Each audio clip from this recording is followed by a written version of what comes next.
Today I'm going to be showing you how to replace the engine filter in a 2008 Toyota Yaris.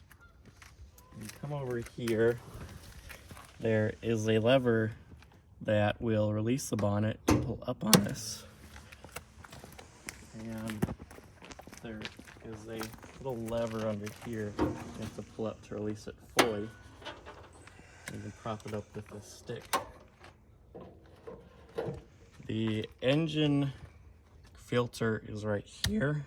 There are two levers here that you have to unlock. So I unlock it like that and like that. And now this is ready to come up.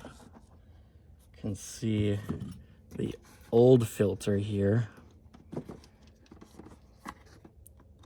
is very dirty. Definitely needs to be replaced.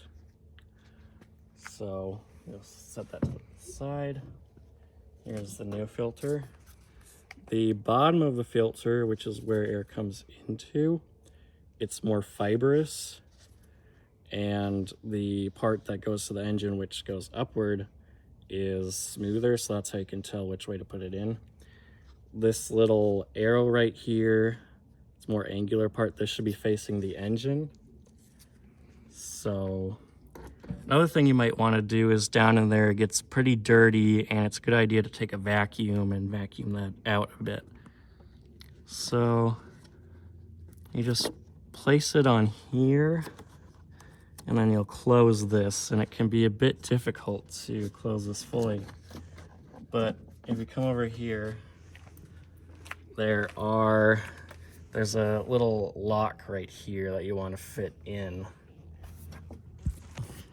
Right there, right here. So you want to fit that in there, and I will show you how to do that.